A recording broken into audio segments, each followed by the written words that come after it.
Laberinto. He seguido pensando en Ariadna, las dos Ariadnas, la de Creta y la de Nasos. Y esta última es la que me resulta más misteriosa. Había escrito antes Teseo y Dioniso, pero lo borré. La expresión denotaba pertenencia, y pienso que si pertenecemos a algo, eso será al lugar en el que permanecemos ancladas. Y esa es la auténtica circunstancia que hay que salvar. ¿Hablaría Ortega y Gasset de ellas? En principio parece ser que no. Así que voy en busca de Zambrano, y la búsqueda no es del todo infructuosa. Una librería con ese nombre me ofrece Ariadna, una interpretación queer de un tal Ricardo Espinoza Lolas, al que en principio me interesará escuchar en una conversación que tuvo con Lorena Acosta y Lola Matamala. Pero volviendo a Lolita, Javier Marías piensa que es un libro sobre una fidelidad amorosa a prueba de bombas, pero no un libro erótico. Aunque había ese detalle, dice, de que era una menor de edad, y supone que hoy en día no se habría podido publicar siquiera, lo que sería muy triste de ser verdad. Marías considera a Lolita una obra de arte, un escritor que, a pesar de su aspecto, se muestra inseguro cuando escribe una novela. Él habla de un ritmo existente en la prosa y eso también me ha interesado. Luego contó una anécdota acerca de una escritora española con la que mantenía correspondencia y que le escribió precisamente, entre comillas, para decirle que gracias a una de sus escenas eróticas, ahora ella era capaz de saber cómo pensaban los hombres en el sexo. Yo presté atención porque sé que Luna Monel se había estado escribiendo con él, pero esta charla donde él se encontraba era bastante antigua. En esa escena el protagonista se expresaba desde su pensamiento y Marías dice que por eso llamaba a la polla polla. También dice que hay dos maneras en que se tiende a hablar de erotismo. Una es desde la cursilería, llamando serpiente al falo, por ejemplo, y la otra empleando el tono de un tratado de obstetricia. No he acabado de escucharlo todavía y sustancialmente no he cambiado de opinión acerca de él, porque ya le suponía muy inteligente, y quizá le lea algún día en Los enamoramientos, o mucho mejor, en Desde que te vi morir. Vladimir Nabokov, una superstición, al que tengo acceso en la biblioteca y que me permitirá confrontar su pensamiento con el de Luna Monel. A ella la escucho antes.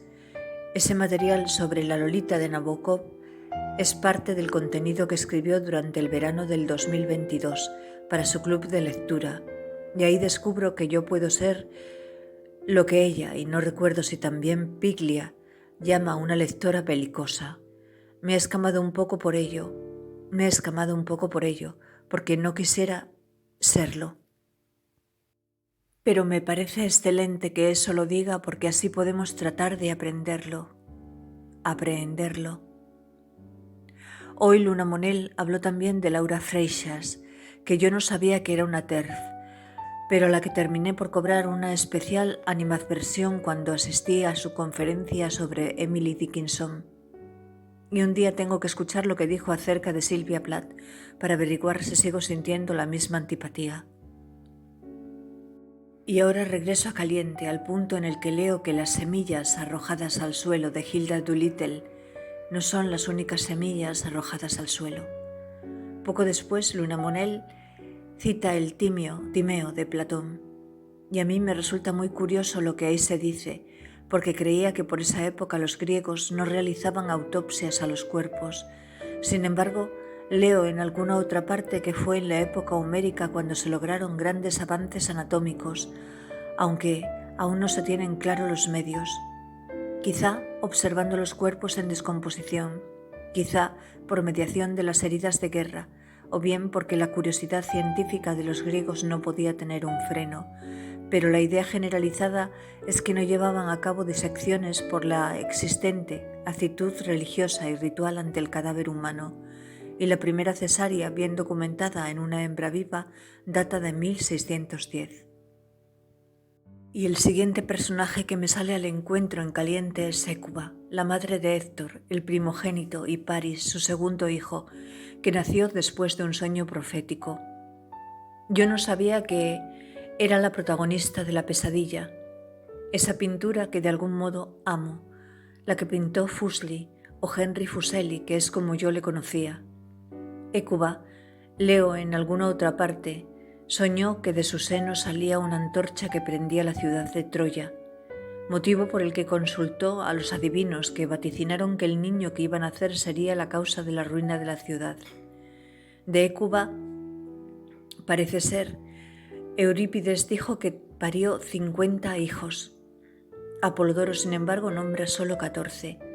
Ahora bien, el título del cuadro en alemán es Nachtmar, que era el nombre del caballo de Mefistófeles, presente en la obra.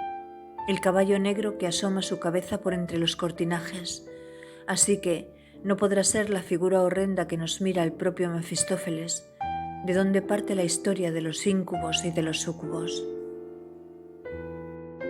En Caliente, a continuación, Luna Monel esboza una pequeña historia de la histeria y también del vibrador, citando la tecnología del orgasmo de Rachel P. Maynes. Cuando yo era una recién casada, ya por el año 1992, me di cuenta de que tenía un serio problema. Él solo quería cama después de desayunar. Esa era su hora del sexo, que podía coincidir con las 4 de la tarde porque trabajaba de noche. En cambio, yo solo quería sexo por la noche o cuando él llegaba de trabajar, en la penumbra aún. Tenemos los biorritmos cambiados, pero eso solo lo descubrimos cuando comenzamos a vivir juntos, porque antes era imposible, antes era aquí te pillo, aquí te mato. No culpo, por supuesto, a esto de mi falta de pasión por él, pero sin duda es un hándicap muy grande para cualquiera. Yo quería follar para poder dormir luego, él quería follar para irse a la playa descargado, mundos muy dispares. Es lo que recordé cuando leí parte del artículo de Rachel P. Maynes en El Cultural. El orgasmo femenino no es necesario para la concepción, así que puede tener lugar o no fuera del contexto de la cópula, sin interferir ni con el disfrute sexual masculino ni con la concepción. La posición central que han ocupado ambas preocupaciones en la historia explica en gran medida las omisiones, silencios y estudiados equívocos sobre la sexualidad femenina. En la medida en que el orgasmo femenino podía medicalizarse, no hacía falta discutirlo, lo que hubiera atraído una atención incómoda a su visible conflicto con la norma del coito. Después, al regresar a las investigaciones de Nina Brockman y Ellen Stocken, me acuerdo de Elena la poeta, cuando ella aseguraba que tenía orgasmos con el corazón. Es decir, a ella Manolo la penetraba y la penetraba y la penetraba porque a Manolo ella físicamente no le ponía y tardaba en correrse.